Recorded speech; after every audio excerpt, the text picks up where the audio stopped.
ada harapan ke depan. Ada beberapa perusahaan yang hari ini berkembang dan sedang membangun konstruksi di Pulau Bintan. Ke depan membutuhkan tenaga kerja yang bukan ratusan ribuan.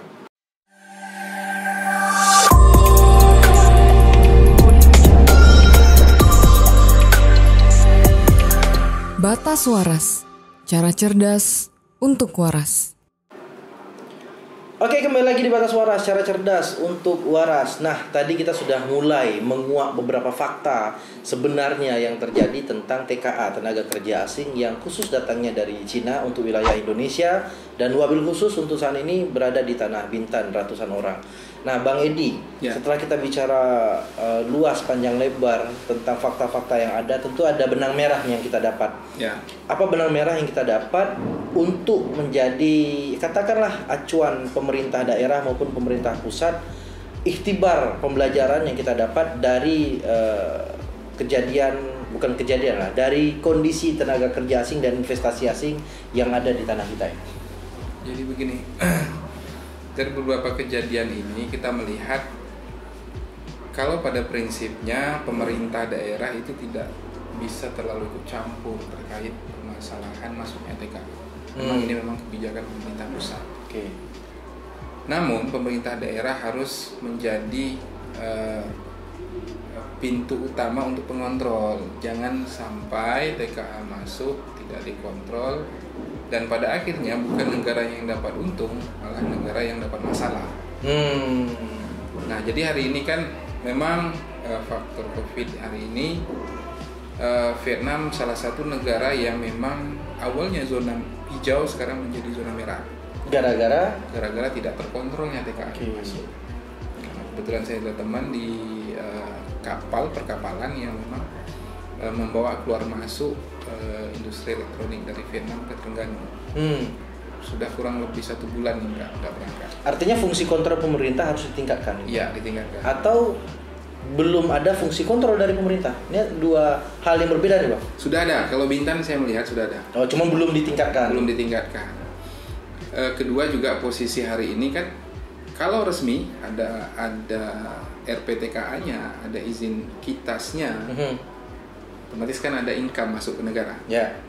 Otomatis bisa terkontrol. Si A, si B, si C, siapa TKA-TKA-nya ada, nama semua datanya ada.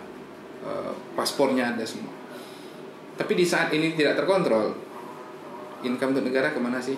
Ada di Bintan ada kok. Ada TKA yang kalau kita bilang curi-curi lah. Bekerja hanya menggunakan FOA saja. TKA ilegal lah. Iya. Ada di Bintan. Ada. Tuh tolong Pak, segera ditindaklanjuti Pak, jangan sampai ini terjadi. Ini dia menggunakan visa on arrival yang boleh mungkin bawa alat aja, hanya wisatawan saja. Tapi nyatanya dia bekerja. Ya mungkin mereka bermain dengan balik-balik lagi. Izinkan pemerintah pusat yang mungkin strukturalnya ada di daerah seperti mungkin imigrasi. Ya, mungkin ada oknum yang bermain di dalam. Masih bisa main mata ternyata ya. Masih bisa main mata. Nah ini yang juga memang perlu pemerintah daerah juga memantau ini. Apa sih ada perusahaan-perusahaan asing, perusahaan-perusahaan lokal yang beraktivitas di khususnya wilayah Pulau Bintan. Telusuri, lihat izinnya, ada TKA nggak, lihat izin TKA-nya. Karena ya percuma lah ada investasi, side effect-nya tuh nggak ada terhadap pemerintah daerah dan masyarakat daerah. Itu contoh. Karena ya kadang pemerintah kita daerah juga teledor kan. Jangankan PMA, jangankan PMDN. Kadang-kadang kedai-kedai, warung-warung, solayan-solayan, tenaga kerjanya pun nggak kedatang. Ya, betul. Nah, beberapa produk juga produk asing tanpa ada standar Indonesianya. Itu juga nggak kedatang. Jadi akhirnya di saat tenaga kerja itu dipecat, di PHK, mau ngadu ke siapa? Coba datang nggak ada. Nah itu masukan untuk pemerintah. Lantas apa yang dapat diambil hikmah oleh masyarakat Bintan khususnya, masyarakat Kota Tanjung Pinang, masyarakat Provinsi Kepulauan Riau terhadap fenomena ratusan tenaga kerja asing yang datang? Ada harapan ke depan. Ada beberapa perusahaan yang hari ini berkembang dan sedang membangun konstruksi di Pulau Bintan. Ke depan membutuhkan tenaga kerja yang bukan ratusan ribuan. Oke. Nah ini ada harapan bagi putra tempatan untuk bisa bekerja, baik itu tenaga kerja skill maupun non skill di dalam situ ribuan. Berarti masih ada kesempatan untuk mencari sertifikasi kemampuan gitu ya. Itu dia, kita ada BLK, latihan kerja, kenapa nggak dimaksimalkan? Ya. Seperti contoh awal tadi nih, ya, taman SMP taman yang SMP 60 juta lebih. Kenapa itu nggak dimaksimalkan? Ya, nanti di sana ada pabrik aluminium, kan otomatis bidangnya lebih banyak ke aluminium.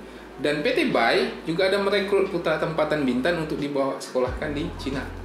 Oke. 27 orang kalau nggak salah. Sebagai bagian dari CSR atau seperti apa? Sebagian dari CSR dari PT BAI disekolahkan di sana, mendapat sertifikasi keahlian di bidang pengelolaan aluminium.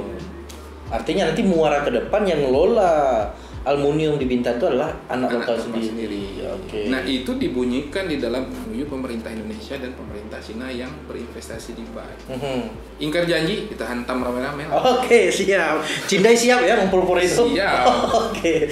Nah, baik teman-teman yang menyaksikan atau mendengar podcast ini, satu hal yang dapat kita ambil hikmah dari diskusi tentang tenaga kerja asing adalah jangan buru-buru mengambil sebuah kesimpulan, jangan buru-buru mengambil sebuah framing atau gambaran. Kalau kita masih belum mendapatkan data, belum mendapatkan sumber yang jelas. Nah, tentu dari diskusi ini kita dapat mengambil hikmah bersama, artinya kesempatan datangnya tenaga kerja asing di tanah kita adalah kesempatan luas untuk diri kita sendiri memaksimalkan skill yang kita punya, karena justru dengan demikian kita insya Allah akan bisa menjadi tuan di negeri sendiri.